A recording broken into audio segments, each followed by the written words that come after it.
To consider the nominations of Dr. Radha Plumb to be Deputy Undersecretary of Defense for Acquisition and Sustainment, Mrs. Milancy Harris to be Deputy Undersecretary of Defense for Intelligence and Security, Dr. Laura Taylor-Kale to be Assistant Secretary of Defense for Industrial Base Policy, and Mr. Brendan Owens to be Assistant Secretary of Defense for Energy, Installations, and Environment. On behalf of the committee, I want to thank each of you for your willingness to serve in these important positions. I would also like to welcome the guests and family members who are present today. Dr. Plumb, I would like to welcome your husband, John, your father, Ravi, your mother, Rama, Aunt Sheila, and cousin Tara. Mrs. Harris, I'd like to welcome your husband, Caleb, your father, William, and your mother, Robin, and Dr. Taylor-Kale. I would like to welcome your family members, Julian, Rana, Isaiah, Caleb, and Jana. And I think I've got them all, but if not, I welcome everyone. And Mr. Owens, I welcome your wife, Wendy, daughter Harper, son Eamon, father Francis, and mother Kathleen. We're grateful to each of you for your support. Dr. Plumb, you are nominated to be Deputy Undersecretary of Defense for Acquisition and Sustainment. You bring decades of technical expertise to this position, including your current role as Chief of Staff to the Deputy Secretary of Defense and previous experiences as Director of Research and Insights for Trust and Safety at Google and as a Senior Economist at the RAND Corporation. This position has a wide range of duties, including delivering timely, cost-effective capabilities for the armed forces, supervising all elements of defense acquisition and the defense industrial base, overseeing the modernization of our nuclear forces, and serving as a principal advisor to the Secretary on acquisition, sustainment, and core logistics. If confirmed, an urgent priority must be working to speed up the acquisition process. We need a way to provide our warfighters with the equipment they need while also ensuring acquisitions remain on time and on budget. Although some progress and reforms have been made in recent years, the Defense Department's acquisition process still remains on the Government Accountability Office's high-risk list. Similarly, the Department must improve the operation and sustainment of weapon systems over their life cycles, a cost that is often overlooked in the acquisition process. Dr. Plumb, I'd like to know how you would plan to address these challenges as we go forward. Mrs. Harris, you are nominated to be Deputy Undersecretary of Defense for Intelligence and Security. If confirmed, you will serve as a Principal Intelligence Advisor to the Secretary of Defense and will oversee the Defense Intelligence Enterprise. Your considerable experience in irregular warfare and counterterrorism policy across the Defense Department and intelligence community will serve you well in this role. Among many challenges, you will need to ensure the security and integrity of all Defense Department business and government entities and personnel. Specifically, it is vital to protect our industrial base from cyber theft and adverse investments by competitor nations. The Defense Department's innovation strategy relies on trustworthy technology and intellectual property, and it is imperative for the Department to be able to access critical technology that is being developed by commercial and non-traditional defense companies. Additionally, you will need to ensure that the Defense Intelligence Collection Agencies, NRO, NSA, and NGA, devote resources and management attention to the support of agile, joint, all-domain military operations and against peer competitors. These operations require split-second targeting support, and we'd like to know how you would ensure their success. Dr. Taylor-Kale, the Assistant Secretary of Defense for Industrial Base Policy, will serve as the Principal Advisor to the Undersecretary of Defense for Acquisition and Sustainment and for all industrial base policies and related matters. This position has a wide scope of responsibilities, from ensuring supply chain security, guiding department-wide acquisitions and investments, to coordinating small business programs. I would note your considerable experience in economic and business affairs in both the Commerce and State Departments, as well as your record of leadership at the Council on Foreign Relations. If confirmed, you would be the first person to hold this office. As such, there are a number of important challenges you will need to address. Notably, the Department must build domestic production capacity to support key technology areas such as microelectronics, artificial intelligence, and hypersonics. These are game-changing technologies that will be key to maintaining our advantages over China, Russia, and other adversaries. And our defense industrial base needs an advocate in the Department to ensure it receives the support it requires to deliver these products. Further, as we have seen with greater clarity over the past several years, ensuring supply chain security and access to critical strategic materials such as rare earth elements is fundamentally important for the Department and the defense industrial base. I would like to know your thoughts on how you would address these challenges. Finally, Mr. Owens, you are nominated to be Assistant Secretary of Defense for Energy, Installations, and Environment. If confirmed, you will oversee the Defense Department's physical footprint and provide management of military installations worldwide, as well as leadership on environmental, safety, and occupational health programs. Your strong engineering background, both in and out of government, as well as your experience as an energy manager at Fort Belvoir for 7 years, should serve you well. Among the challenges for this position is the persistent threat posed by PFAS contamination at defense installations around the world. Cleanup and remediation efforts for these chemicals is very costly and technically challenging, and I would like to know what steps you would take to help implement a better strategy moving forward. You will also need to ensure rigorous oversight of the privatized housing companies in the Defense Department's Military Housing Privatization Initiative. This is an issue that this committee has devoted considerable attention and effort to. Relatedly, the Department will need to take steps to protect and maintain mission readiness by addressing the climate resiliency of military installations. I would ask that you share how this process can be accelerated, particularly for installations most vulnerable to climate risks like wildfires, drought, and flooding.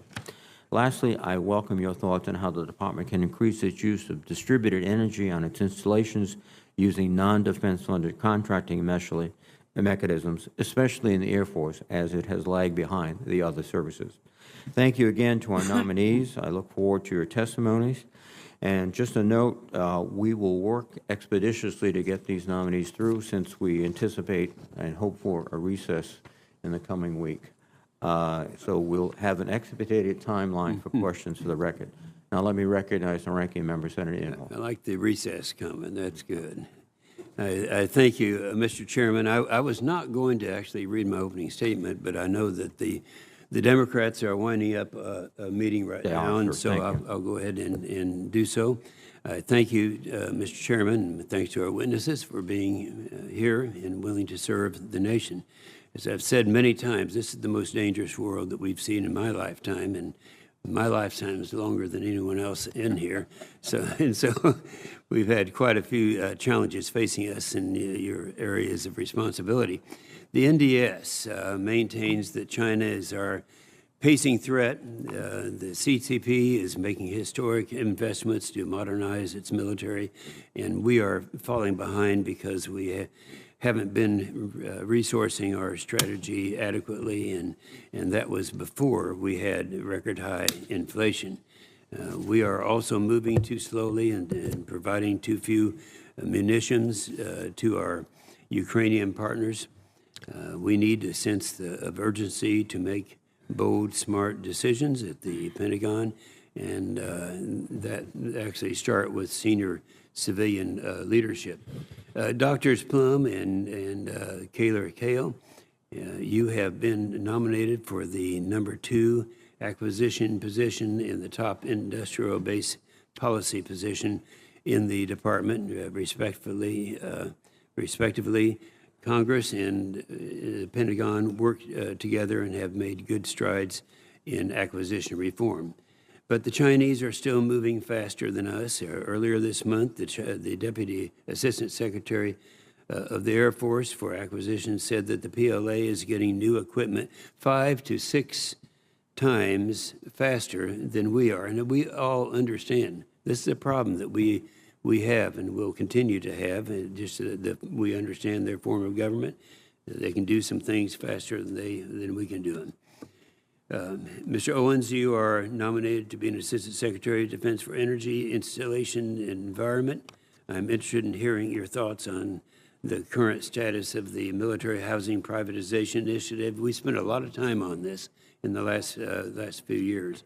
Yeah. Ms. Harris, you are nominated to serve as the #2 intelligence officer in the Department of Defense. We must do a better job understanding our adversaries and articulating the threats they pose to the American public.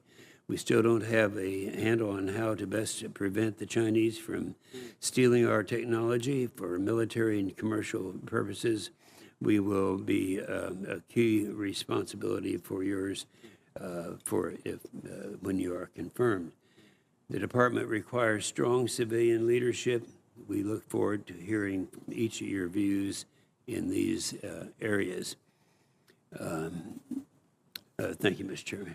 Thank you very much, Senator Inhofe. And I will recognize first Dr. Plumb, then Mrs. Harris, then Dr. Taylor-Kale, and then Mr. Owens.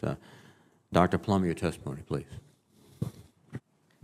Good morning, Chairman Reed, Ranking Member Inhofe, and Could you bring the microphones as close as possible? Sure. Some of us have hearing challenges. No problem. Is that better? Much better. Good morning, Chairman Reed, Ranking Member Inhofe, and distinguished members of the committee. Thank you for your consideration of my nomination to serve as Deputy Undersecretary of Defense for Acquisition and Sustainment.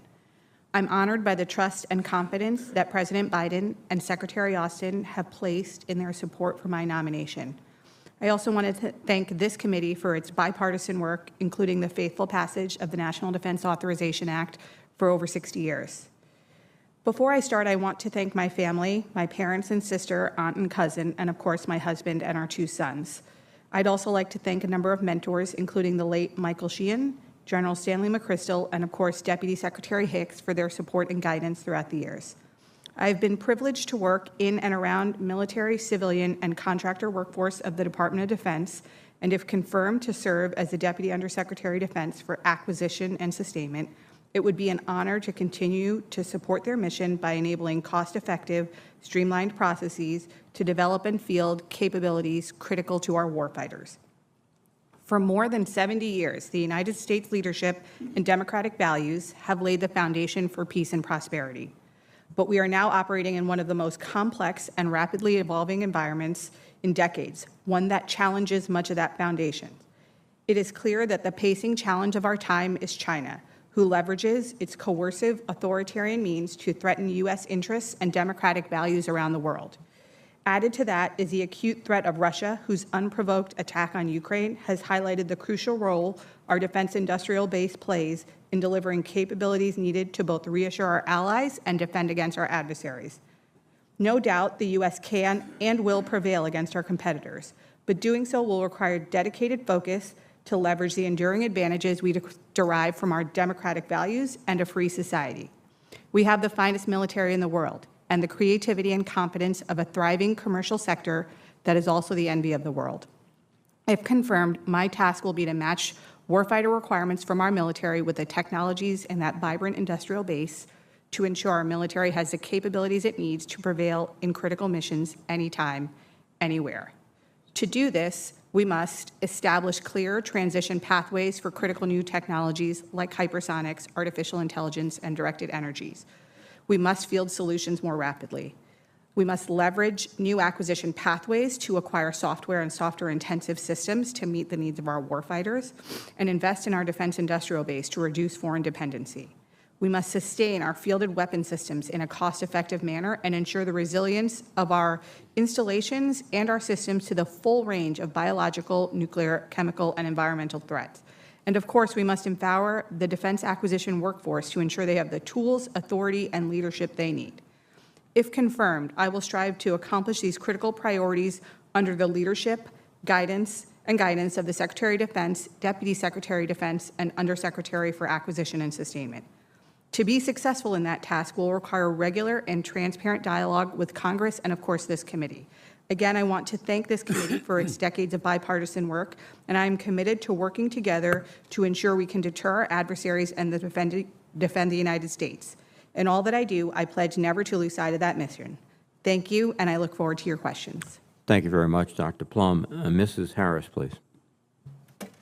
Chairman Reed, Ranking Member Inhofe, and distinguished members of the committee, it is an honor to appear before you this morning as President Biden's nominee for Deputy Undersecretary of Defense for Intelligence and Security.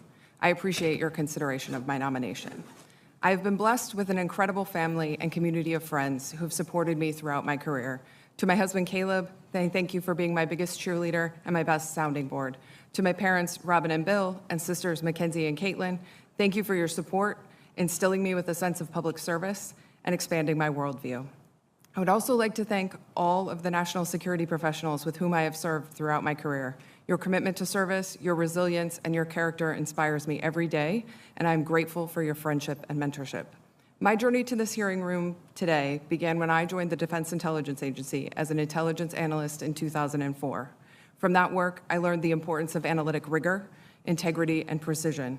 Through countless significant national security challenges, I saw the importance of speaking truth to power and having a strong intelligence foundation for policy decisions. As I later transitioned to policymaking roles, that perspective was only reinforced as I became reliant on integrated intelligence support to inform policy recommendations and decisions. If confirmed, I look forward to ensuring the Defense Intelligence Enterprise is best positioned to continue providing that critical support to our senior leaders.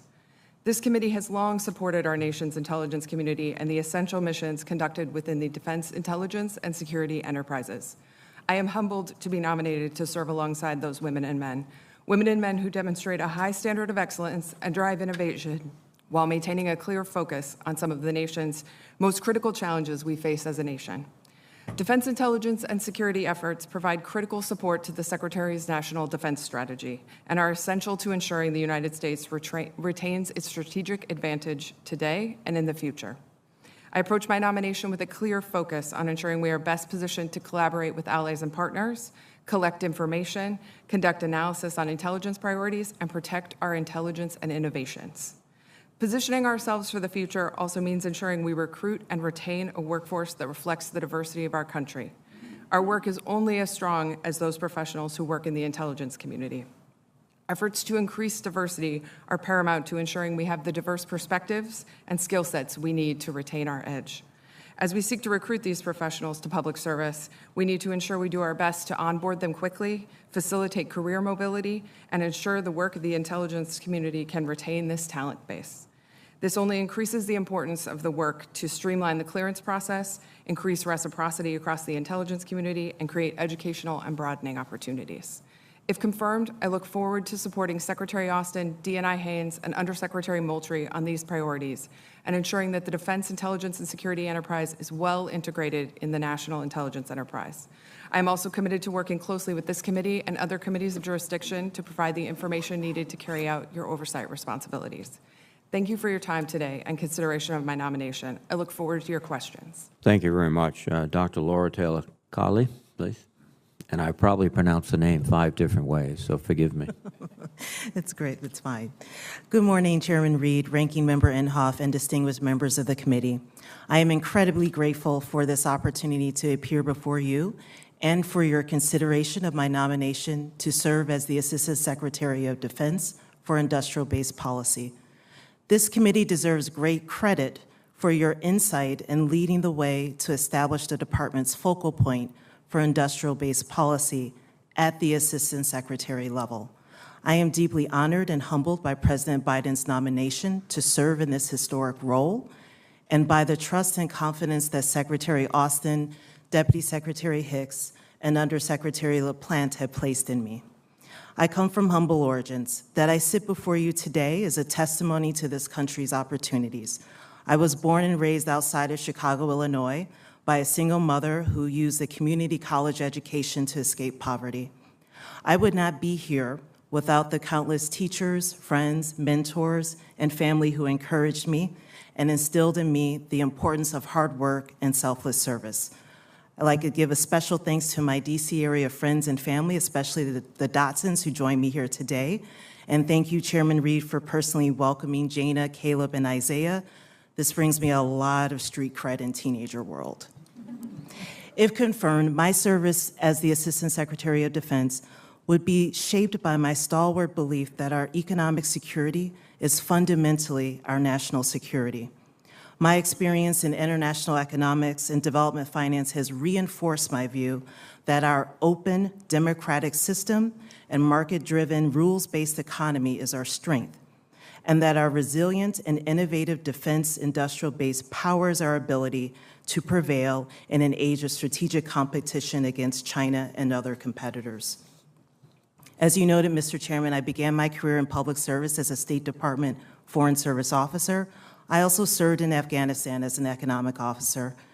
I served alongside brilliant, dedicated members of the armed forces, and I remain deeply proud of our servicemen and women, and if confirmed, it would be my privilege to support our nation's warfighters wherever they may be.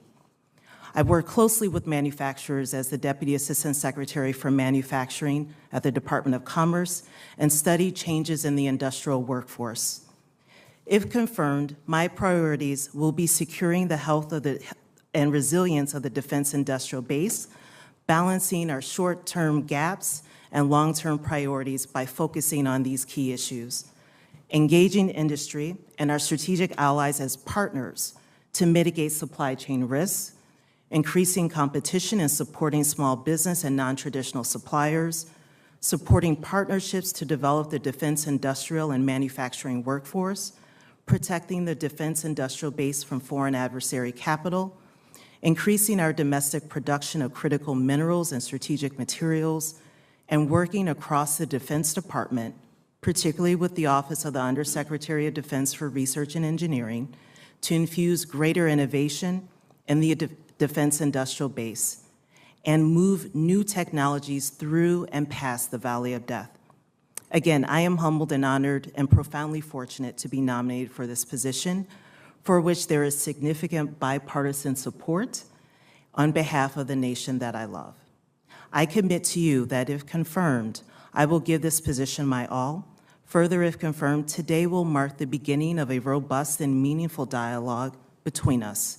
I commit to consulting regularly, clearly, robustly, and transparently with this committee and its subcommittees, and with Congress on the full range of issues confronting the defense industrial base. Ultimately, I hope that our joint efforts will ensure the necessary resources for our warfighters and secure our nation's economic future. Thank you again, and I look forward to your questions. Thank you, Doctor. Mr. Owens, please. Thank you, Chairman Reed. Ranking Member Inhofe, distinguished members of the committee, thank you for taking the time today to consider my nomination to be Assistant Secretary of Defense for Energy, Installations, and Environment. Throughout this process, it's been clear to me how seriously this committee takes its responsibility to assess the qualifications of nominees for key positions within DoD. I thank you for your critical role in this process. The confidence President Biden, Secretary Austin, and Deputy Secretary Hicks have placed in me is deeply humbling. If confirmed, I will do everything I can to live up to the examples of service and principled leadership they have set throughout their distinguished careers. By my family's standards, I'm quite late to public service, but I am honored to have the opportunity to become part of a tradition I've always been extremely proud of. My father, Bucky, retired as captain of the port of Mobile, Alabama, after a distinguished 25-year career in the United States Coast Guard. The example he and my mother, Kathy, set for my brothers and I during their service has had a deep and lasting effect on all of us. Ryan, Matt, and Terry are now setting the example my parents set for us with their own families. Ryan has worked for the Coast Guard for almost 20 years, and Matt and Terry are first responders across the river in Arlington. I'm also proud of the dozens of other aunts, uncles, and cousins who, in our family, have served or are serving with distinction. To my wife and kids, Wendy, Harper, and Eamon, I'm excited for the opportunity to continue our journey alongside the incredible people who dedicate their lives to the safety and national security. I'm grateful if confirmed that you're willing to join me in returning to a version of the life that defined the first 25 years in mine. I'm thrilled to have the opportunity to serve the people who safeguard the nation. Growing up, we learned reverence for and deep appreciation of the sacrifices our military service members and their families make when they answer the call. The Defense Department's people are its greatest strength, and their service and professionalism is unrivaled anywhere in the world. I am honored, if confirmed, to serve these extraordinary people. I will do everything I can to ensure their ability to decisively execute their mission, while those of us serving in support of that mission safeguard their well-being. For most of the force, this starts by ensuring they have safe, healthy, efficient, and resilient places to live and work. These places should be enhancing the health, well-being, and readiness of our service members and their families. If confirmed, I will put a 25-year background in efficient, healthy, and resilient buildings to work and be a champion for our service members to ensure their environment, homes, workplaces, and infrastructure enhance their ability to complete their mission and thrive as people. The EI&E portfolio is broad and extends well beyond installation fence lines. Defense communities provide indispensable services the department relies on to support our uniformed military families. So while I intend, if confirmed, to put our service members and their families first, I know that the relationships the department cultivates and maintains with defense communities are critical components of installation resilience and force readiness. I admire the foresight embodied in the integrated approach to capability improvement and community engagement in programs like ERSIP, REPI, Sentinel, and the Defense Communities Infrastructure Pilot Program. The DCIP pilot is one example of many of the innovative programs in the EI&E portfolio that recognize the interdependency of mission continuity and the defense community. Our installations rely on non-DoD partners for, practically speaking, all of their energy. Installation resilience in the face of malign and naturally occurring disruption is crucial. As DoD works to implement installation-level mission readiness strategies like microgrids, building to grid integration, energy generation, and storage, its sheer size also presents an opportunity to not only support its community partners, but also the entire country in commercializing new and scaling existing technology with an eye towards enhancing resilience, energy independence, reliability, equity, and health in the U.S. The DoD's success and ability to complete its mission and secure the nation is predicated on regular and constructive dialogue between Congress and the department. I fully understand the importance of this partnership, and if confirmed, I will work with DoD leadership to ensure timely and substantive communication with you and your staffs. Thank you again for your consideration of my nomination. I look forward to your questions today and if confirmed, going forward as well. Thank you, Mr. Owens. Before we begin our round of questioning, I have a series of questions that are required for all nominees, and you may answer in unison. Have you adhered to applicable laws and regulations governing conflicts of interest? Yes. Have you assumed any duties or taken any actions that would appear to presume the outcome of the confirmation process? No. No. Exercising our legislative and oversight responsibilities makes it important that this committee, its subcommittees, and other appropriate committees of Congress receive testimony, briefings, reports, records, and other information from the executive branch on a timely basis. Do you agree, if confirmed, to appear and testify before this committee when requested? Yes. Do you agree to provide records, documents, and electronic communications in a timely manner when requested by this committee, its subcommittees, or other appropriate committees of Congress, and to consult with the requester regarding the basis for any good faith delay or denial in providing such records? Yes. Will you ensure that your staff complies with deadlines established by this committee for the production of reports, records, and other information, including timely responding to hearing questions for the record? Yes. Will you cooperate in providing witnesses and briefers in response to congressional requests? Yes. Will those witnesses and briefers be protected from reprisal for their testimony or briefings? Yes. Yes. Thank you very much. Dr. Plumb, a lot of focus is on acquiring more, quantity, but we also are struggling to maintain our readiness and the forces and the systems we use today. What opportunities exist to increase coordination and communication between the department's acquisition and sustainment communities to help ensure sustainment is adequately considered during the acquisition process? Chairman Reed, thank you. As you know, the sustainment costs for a number of our major programs account for the vast majority of the total costs over the life cycle of the programs. I'm aware that in the department we have been moving to develop a more data-driven approach to controlling those sustainment costs, including pulling together some of that data to control the cost drivers, as well as integrating that cost information on the front end during contract development and oversight of contract execution. If confirmed, my focus would be on making sure we can identify as early as possible key issues and drivers of sustainment, include that in early negotiations, as well as regularly maintain oversight of those cost drivers as capabilities are fielded, so we can control costs during the deployment and fielding of capabilities over their entire life cycle. Thank you very much.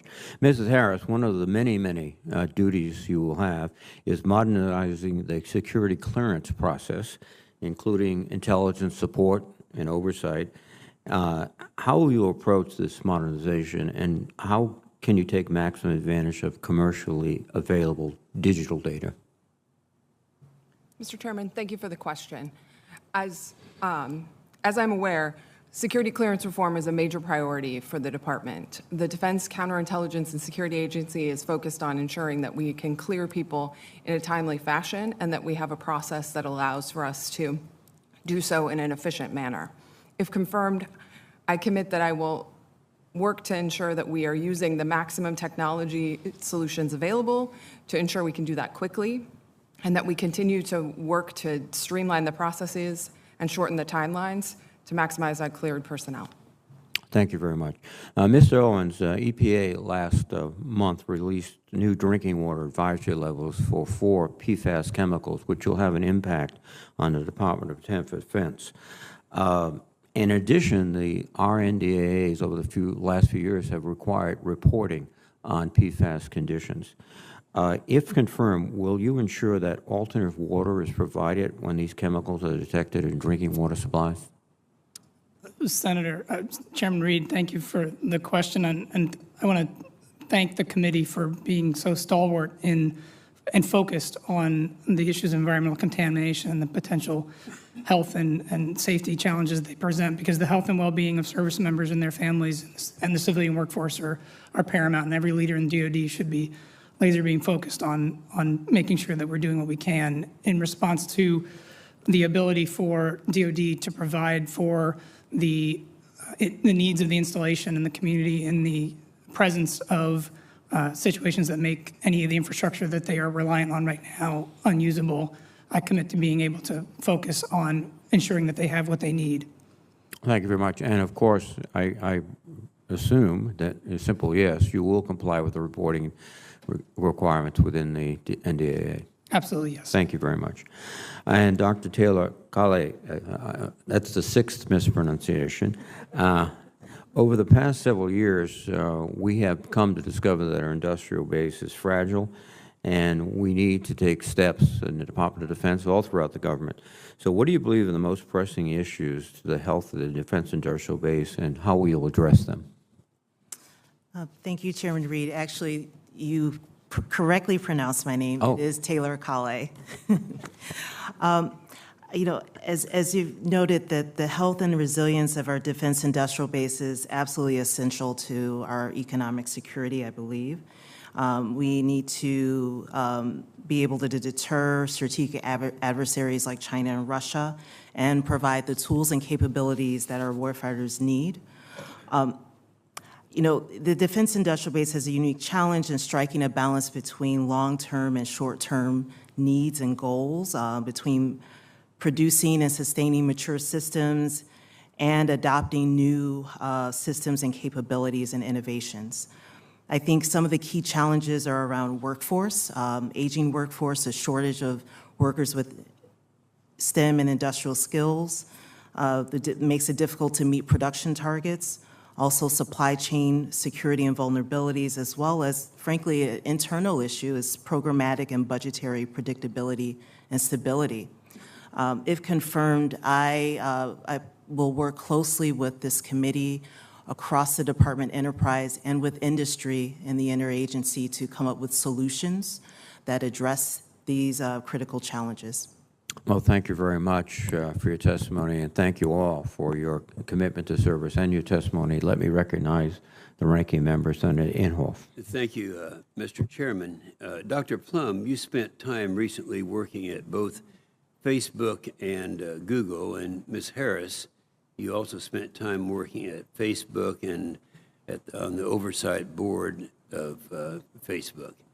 Can you both please describe your work at these companies and what involvement you had, if any, in the development of the content moderation policies or in decisions to moderate content? And let's start with Dr. Plumb. Ranking Member Inhofe, my role, similar to roles throughout my career at both companies, was focused on applying data and analysis to help identify problematic issues like Facebook, child pornography, ISIS recruiting content. At Google, my roles focused on applying data and analysis to improve business operations to address issues like copyright violations and financial fraud in helping make those business processes more effective and efficient. Overall, I was focused on the research and analysis pieces rather than on content moderation policy or content moderation decisions. Ms. Harris? Ranking Member Inhofe, thank you for the question. My role at Facebook was focused on designing a way to bring outside experts in to look at Facebook's content decision. I did not work on content moderation actions or the policies. I was focused on the operations issues to facilitate those outside expert reviews. All right. And Mr. Owens, in your advanced policy questions, you stated that, and this is a quote, in many cases, the department's installation energy projects should not only bolster resilience, but also enhance conservation, increase energy efficiency, and implement clean, low-carbon energy solutions. Now, I believe that the number one priority of the Department of Defense is lethality. I'd ask you if you agree with that. And secondly, do you think that there is a point where strategic and economic costs outweigh potential environmental benefits? Ranking Member, thank you very much for the question. I absolutely agree that DoD's number one priority is to provide military forces to deter war and ensure our nation's security, 100%. In terms of how I would characterize the joint benefits that investments in resilience and efficiency can provide, I absolutely see that those two things need to be considered together. They need to be balanced, and then they need to make sure that they are doing everything that we're doing from an efficiency standpoint or from a resilience standpoint is supporting lethality. So you repeat them, the two areas that you feel should be hand in hand. Efficiency, well, I think it's more of a triad, efficiency, resiliency, and lethality. On somewhat of an equal basis? I think I said them in the exact opposite order of the way that they would be precedent for DoD. Okay. And lastly, Ms. Harris, you've served as the Deputy Assistant Secretary of Defense for Irregular Warfare and Counterterrorism since February of 2021. Can you describe the role that you played in planning for the withdrawal from Afghanistan last year? Ranking Member Inhofe, thank you for the question.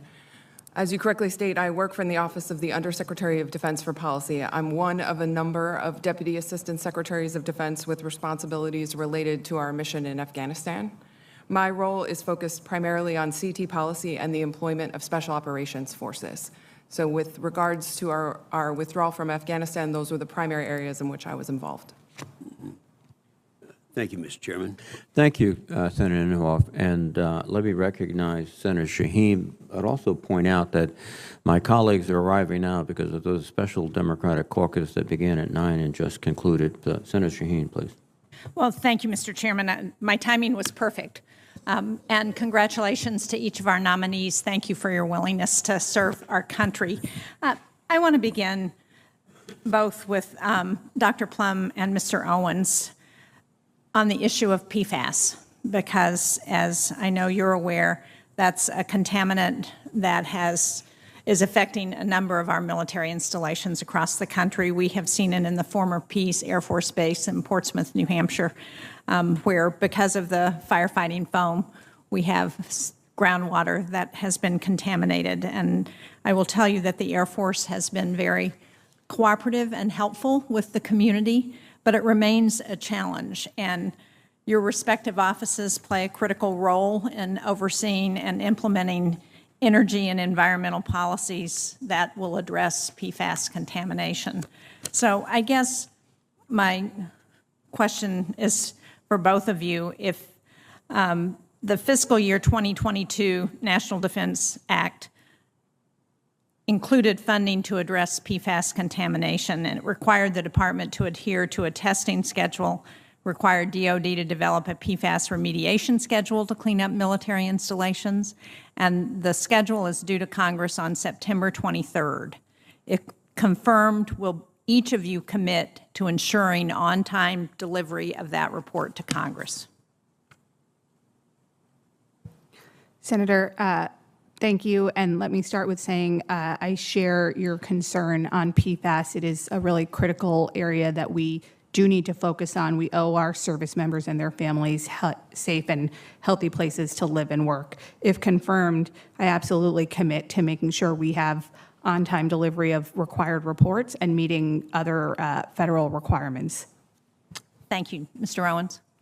I'll follow on to what Dr. Plumb said about making this a priority for the Assistant Secretary EI&E if confirmed, and we'll also commit to ensuring that we are giving you the reports that you need according to the NDAA. Thank you very much. We'll talk again in October. One of the other concerns that I have is that when Congress has sought to provide higher levels of funding for PFAS testing and remediation beyond what has been appropriated in the past, DOD has claimed that it was not executable, and I think that's just unacceptable. If Congress is going to provide funding, you need to work with us to ensure that that funding is going to be used in the way that Congress intends. So again, if confirmed, will you ensure that the appropriate plans are developed to ensure that DOD can make use of any additional funding provided by Congress for PFAS-related activities, and that you will not turn away that critical funding? Senator, if confirmed, I commit to working with the committee and with our colleagues in Comptroller to develop the necessary products to figure out how to spend the money and do the right remediation. Thank you. Mr. Owens? I'll commit to the same. Also, Mr. Owens, you will assume the role of chair of the PFAS task force. If confirmed, it's an important body that was put in place initially as an ad hoc group by the former Secretary Esper. It was codified in fiscal year 2021 NDAA to ensure sustained attention. And can you speak to, as assuming you are going to take over and get confirmed, I'm assuming that you are, what would be your top priorities in leading this task force? Senator, I think in terms of the specific remit of the task force, I'm not that familiar with what the roles and responsibilities would be. I know that that PFAS is a critically important issue, and I commend this committee for making it such an area of focus. If I'm confirmed, I think the process to engage in ensuring that we understand testing limitations, ensuring that we understand what the strategy for finding alternatives for any places that PFAS is still in use, and then also remediation would be the three top priorities. Thank you. I look forward to working with you on those priorities. Dr. Plumb, one of the things that has worked very successfully in terms of dealing with our energy use have been third-party financing vehicles, so energy-saving performance contracts, SPICs. Can you talk about what your views are relative to SPICs and their importance in helping our military achieve the energy savings that we're all looking for? Senator, I think ensuring we have energy savings and more generally energy resilient and energy efficient installations is a critical priority for our department, both to be faithful stewards of taxpayer dollars and frankly to have the resilience our installations need. So creative solutions like these third-party partnerships can be really helpful in helping us achieve those goals. If confirmed, I would want to work to understand these deals, these approaches, and other approaches to make sure we're identifying the right solutions for the right installations to get those cost savings and resilience. Well, thanks very much. I appreciate that. And I think the Army should be commended for its efforts to revamp the way it deals with performance contracting. I know the Navy is also looking at this issue. I understand the Air Force has been more reluctant, so I hope they will take this as a shot across the bow. This is something they need to look at. Thank you very much, Mr. Chairman. Thank you, Senator Shaheen. Senator Tuberville, please. Thank you, Mr. Chairman. Congratulations to all of you. And it's great to see your family members back here in the back. They're all smiling, those that we can see. You know, while our military boasts the best equipment in the world, asked any service member what they think about DoD websites and office systems and they'll tell you they're slow, old, frustrating. Our military members spend hundreds of hours logging onto an ancient system. The Navy still uses a program called NavFit 98A to process evaluations. Now, 98 ought to give you a good idea when that was originated. Several of you have worked for the most cutting-edge tech leaders in the world. And as you take your new leadership roles, I'd like each of you to refuse to approve any new websites in your areas of responsibility that are not built to be compatible with the 3 most popular internet browsers and top 2 operating systems. I'd hope you'd do that. You know, this is we're long past, you know, the Stone Age. Ms. Harris, in September 2018, the Department of Defense released its cyber strategy. The strategy charges DoD to defend forward, shape the day-to-day competition, and prepare for war in the cyber domain. DoD is now in the process of updating its cyber strategy. If confirmed, what actions will you take to mitigate any gaps between defense intelligence and the goals of the current and emerging cyber strategy? Senator, thank you for the question. I agree, cybersecurity and cyber threats are a critical concern for the department today. Cyber is an issue that bridges a number of stakeholders within the department, and so if confirmed, I will commit that I will ensure that the intelligence and security apparatus is best supporting those efforts, both on assessing cyber threats in the intelligence community, but also in ensuring that we are taking the proper cybersecurity practices. Thank you. Dr. Plumb, thank you for meeting with me last week. Every Secretary of Defense since Rumsfeld has sought to refine and streamline how the DoD handles procurement. The DoD has a no-fail mission, but success continues to be held up by the red tape and contract protest. In your opinion, what are the most important factors to monitor to understand the health of the defense acquisition systems? Senator, you rightly note our defense acquisition system is not as fast as we need it to deliver warfighter capabilities. It's my understanding that a combination of factors, including, as you note, protests, timelines, contract timelines, notice timelines, as well as factors during the negotiation process, can slow that delivery. If confirmed, I commit to work within the authorities we have and work with this committee to identify ways to shorten that timeline, streamline the process, also identify efficiencies, and leverage different pathways for our different technologies to speed that up. Thank you. Mr. Owens, I hate we didn't get to meet yesterday. Had a lot to talk about. Hopefully we can do that in the future. Just a question about, have you been briefed on the Project Pele? Senator, not directly, but I am aware of what it is. Yeah. You know, obviously we're looking for reforming, you know, our power to our troops. Pele is a moving reactor that you can move into the field. I'd love for you to look into that once you get in. It's an amazing program that I think we're going to need in the very future. The DoD pioneered nuclear power. I don't think a lot of people know that. Few people know that the first commercial reactor was a DoD project. You know, in addition to Project Pele, the FY23 NDAA directs the DoD to look at how a thorium cycle could safely harden our military bases and fuel space propulsion and power. I'd like to get your pledge that you would look into that and be very familiar with this review that we're going to do through the NDAA. Senator, I think that balancing energy diversity, resilience, and combat superiority is a critical role of what's in the EI&E portfolio, and if confirmed, you have my commitment to look into it. Thank you. Dr. Taylor, a significant portion of critical and strategic materials required for major defense programs come from non-allied countries, including China. What steps should the department take to support the domestic manufacturing and processing of these materials? Oh, thank you, Senator. As I noted, I think that having reliable and secure supply chains is absolutely critical for the health and resilience of the defense industrial base. I think, you know, I want to thank this committee and the Senate for supporting the CHIPS Act. I think this will be an important step. The department I think needs to take a number of steps, some of which they've outlined, but certainly moving towards more domestic sourcing and also working with international partners and allies for friendshoring, as some call it. So I would, if confirmed, be very focused on working with stakeholders in the interagency to facilitate domestic sourcing and also working with some of our international allies to facilitate areas where we can work together. Thank you. You're going to have a hard job. Thank you very much, Mr. Chairman. Thank you, Senator Tuberville. Senator King, please.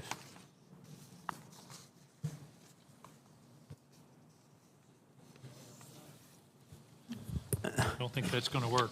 I'll try this.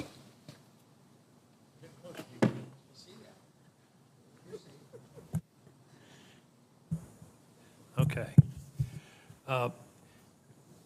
Ms. Harris, you're entering one of the most important jobs in the Defense Department. Intelligence, I'm coming to believe, is the secret sauce in modern conflict. And so capable intelligence widely distributed within the agency and within the warfighter groups, I think is critical. One thing that I'm very worried about, however, is cyber and electronic warfare and resiliency in the face of cyber attacks. I hope that you will have put cyber at the top of your priority list, because nothing else works if we are disabled in terms of cyber or electronic warfare attacks. One strategy I think that's very important is red teaming. Everybody thinks they're invulnerable until they're not. And I'd like your thoughts on the issue of cyber and cyber resiliency. Senator, thank you for the question. I agree with you both in the criticality of our intelligence and intelligence analysis to support the warfighter, and also in the need to ensure that we are giving cyber and cybersecurity the attention that they deserve. If confirmed, you have my commitment that I will ensure that we are giving the proper analytic attention to that and prioritizing the types of intelligence sharing that will facilitate a broader understanding of the challenges we face in the technology environment today. In a modern conflict, the first 30 minutes is going to be all about cyber and electronic warfare and trying to blind the opponent. So I think that should be a very high priority. An intelligence question that I've raised and have had briefings on and am following is the determination of the will to fight. We found in Afghanistan that we overestimated the will to fight of the Afghan army. We underestimated the will to fight of the Ukrainian people. This is an important factor. It's difficult to assess, I understand, but I hope you'll work with General Berrier and pursue the work that they're doing, because it's an important policy question, could be very important for us in the future, for example, with regard to Taiwan. Senator, I couldn't agree more. Clearly, will to fight is an area that we need to continue to refine our understanding of. My understanding is that the intelligence community, as part of their continual processes to improve their analytic abilities, is looking at just this issue. And if confirmed, I look forward to learning more about those efforts and keeping the committee informed. I can commend General Berrier and his staff because I know they are, and the Director of National Intelligence is looking very closely at this subject. Dr. Plumb, sustainment and resiliency in acquisitions. I believe that every time we buy a major platform, whether it's an aircraft, a ship, any kind of mobile vehicle, we should be also buying the intellectual property so that the government has the power to make parts. Every depot, every hangar, every ship should have a 3D printer. We should not have a major weapon system out of commission because of a lack of a part. So I hope that that's part of your acquisition strategy. We're not just buying pieces of metal anymore. We should be buying the intellectual property that will allow us to maintain those and not rely on a long and somewhat uncertain supply chain. Senator, absolutely. We need to figure out better strategies to deal with the supply chain for our weapon system. That includes dealing with part obsolescence and our ability to produce them in-house and in more robust and resilient ways. If confirmed, I commit to looking at ensuring we have the intellectual property as well as other solutions that can allow us to build in that supply chain and parts resilience to enable us to maintain and sustain our warfighting capabilities at a much more reasonable cost. Just remember, for want of a nail, the shoe was lost. For want of the shoe, the horse was lost. For want of the horse, the battle was lost, and the war could be lost. I don't want that to be the story of our military. Dr. Taylor-Kale, we've had a good discussion. Two items. One is I'd like to see more emphasis on smaller firms and trying to develop the acquisition process so that smaller firms can compete and participate in the Defense Department acquisition process. Secondly, I'd like to invite you to Maine, where we have a diverse defense industrial base, where we have large facilities like Bath Iron Works, Pratt Whitney, Portsmouth Naval Shipyard, but we also have many smaller firms that participate. And I think it would be useful for you to see that kind of universe of the defense industrial base. And I know you realize how important it is to maintain the industrial base in a vigorous and healthy acquisition atmosphere. Thank you, Senator. I appreciate our discussion that we had. I also enjoyed learning our mutual love for road trips across country. I would be more than delighted if confirmed to visit Maine. I've done similar trips in my capacity as Deputy Assistant Secretary for Manufacturing to Tennessee, North Carolina, Alabama, Pennsylvania, other states where there's an industrial base and innovation. Yeah, but Maine's better than any of those, just to be clear. Thank you very much. I'm out of time. Mr. Owens, I'm going to ask you some questions for the record. Thank you all, and congratulations on your nomination. Look forward to working with you on behalf of the United States of America. Thank you, Mr. Chairman. Thank you, Senator King. Senator Rounds, please. Thank you, Mr. Chairman. First, let me thank all of you for your continued service to our country. Mr. Owens, I'm going to add my voice to the voices that have already expressed concerns with regard to PFAS and PFAB. Thanks for taking the time to meet with me in my office this last week. If confirmed, you will be the chairman of the PFAS task force. Given how pervasive this substance is, and the longer that we take to address the issue, the more money it will cost in the long run. This stuff doesn't stay in one place. It continues to permeate throughout the soils in and around the bases where it's been used for firefighting material. If we don't begin to tackle this as soon as possible and get ahead of it, it's just going to cost us more money in the long run. So we're either going to pay now or we're going to pay a whole lot more later on.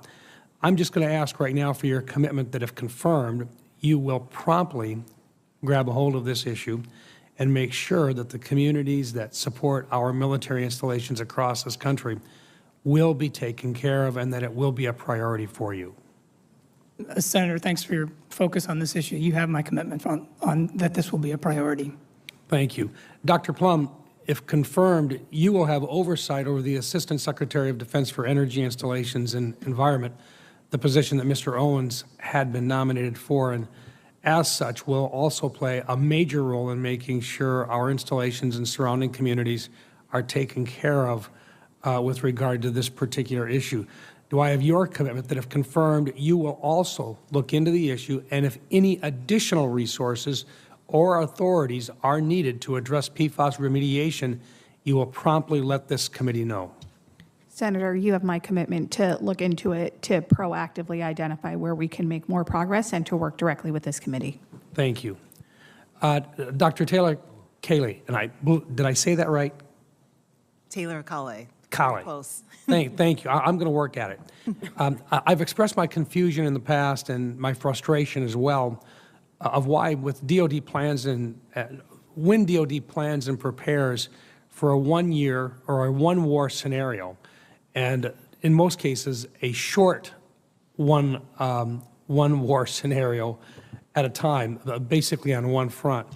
Many leading defense experts believe that if engaged in a shooting war with a peer or a near-peer competitor, we would run out of many of our best weapon systems and munitions in 1 to 2 weeks. R&D for the future is needed, but we also need procurement now. Otherwise, we're going to have some very serious problems in the FY26 and 27 timeframe. Recognizing right now and learning from what we've seen in Ukraine and the challenges of moving munitions that are used day to day around right now and the shortages that immediately begin to become apparent. I simply don't believe that the defense industrial base, the mobilization of that, or the type that we've seen in the past, is possible and in the current operational environment. And it would appear to me that we're going to have to refocus on how quickly we can come up to speed and begin to produce munitions that we've sometimes just taken for granted in the past. Would you agree with me that we've got to do something in order to expedite the acquisition of munitions in a more timely fashion? Senator, I absolutely share your concern about our supply chain vulnerabilities. I think the war in Ukraine and following COVID-19 really laid bare some of these vulnerabilities and these critical challenges that we've known for a while, but certainly more acute now. I think if confirmed, it will be very important to apply lessons learned from this Ukraine aid, and also to figure out how best to support the industrial base in building more hot production lines, as Undersecretary LaPlante has advocated for. I think some of the key issues that I outlined earlier, like workforce issues, challenges with programmatic and budgetary stability, will be key pieces to look out for and to focus on. If confirmed, I commit to you that I will work closely with industry, work with this committee and your staffs, as well as across the department enterprise to really address these issues. Thank you. Thank you, Mr. Chairman. My time has expired.